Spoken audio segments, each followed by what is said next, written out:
19, Laurent. Moi, je ne l'ai pas allumé encore. Ah ouais, jusqu'au boutiste. Bon. Donc 19 degrés. 19 degrés, c'est la recommandation d'Elisabeth Borne, de tous ses ministres, 19 degrés à la maison. Est-ce que ça nous fait gagner? Et alors, combien? Ça nous fait gagner effectivement de l'argent, d'autant que le chauffage, c'est un poste très important. C'est le principal poste de consommation énergétique des ménages. Ça représente 66% des consommations énergétiques du foyer. C'est ce que nous dit l'ADEME, l'Agence de la transition écologique. Alors, le gouvernement préconise de chauffer nos logements à 19 degrés parce que c'est la température conseillée pour à la fois économiser de l'énergie et préserver notre confort. 19 degrés, c'est moins que la température idéale des Français dans leur maison. Il y a une étude IFOP qui nous dit que notre température idéale à la maison, c'est en moyenne 20,2 degrés. C'est une précision, ça j'adore ça. C'est une moyenne. Vous imaginez-le. Vous, chez vous, c'est comment? Moi, je suis 20,25. Je me sens très très bien à 20,25. En revanche, un peu en dessus, je suis pas complètement bien. Bon.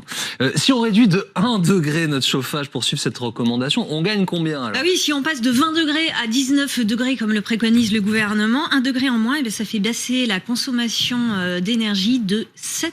Ah oui. C'est ce que nous dit le médiateur de l'énergie. Et donc, ça fait baisser la facture. Et dans son plan sobriété, le gouvernement nous incite donc à acheter des thermostats programmables. Ça sert à quoi? Alors, j'ai posé la question à Christine Joachim. Elle est présidente du groupe WFG, spécialiste des questions énergétiques. Ça permet en fait de réguler la température même quand on n'est pas là. Et d'une. Ça permet aussi de réguler la température selon l'utilisation de la pièce. Il y a des pièces qui ont besoin de moins de chaleur, mais qui ont besoin de chaleur permanente. Les chambres, c'est un bon exemple. On ne peut pas couper le chauffage complètement dans les chambres. Elles ne peuvent pas être totalement froides. Il faut maintenir une chaleur minimale, donc 17 degrés, comme vous aviez dit. Même des fois, même un peu moins. Ça peut être même 15 degrés, c'est pas mal aussi. Et en fait, remonter un peu avant, quand le soir arrive, remonter la température pour maintenir une chaleur le soir, la nuit, quand on dort dans la pièce. On peut régler à distance la température et la maintenir constante, et donc effectuer des économies qui sont effectivement intéressantes. Et pour l'achat de ces thermostats programmables, le gouvernement prévoit une aide qui peut aller jusqu'à 65 €. Il y a des solutions aussi pour rendre nos chauffages plus performants? Quelques astuces, oui, pour se chauffer mieux et moins cher, écoutez. On peut déjà entretenir ses radiateurs régulièrement, donc en réalisant un dépoussiérage et aussi une purge régulière. On peut aussi limiter les déperditions de chaleur. Donc pour ça, on va placer des feuilles réfléchissantes ou du papier aluminium au dos du radiateur. Ça maintient la chaleur dans la pièce, ça évite que la chaleur se perde dans le mur. Donc ces feuilles permettent de limiter jusqu'à 50% les pertes de chaleur. J'imagine à l'intérieur. Non mais nos têtes, Laurent Neumann et moi, nous sommes regardés genre, tu savais ça toi? Non, pas du tout. Enfin non, pas du tout. Bon. Autre possibilité aussi, faire réaliser un diagnostic énergétique pour mieux isoler son logement. Donc consommer moins d'énergie, réduire notre facture. Selon l'ADEME, il y a en France 7 millions de logements qui sont mal isolés et qui du coup consomment beaucoup d'énergie pour le chauffage. Dernière question, quand on part de la maison, on fait quoi? On coupe, on baisse le chauffage? Il ne faut pas l'éteindre, il faut le baisser. Explication de Christine Joachim.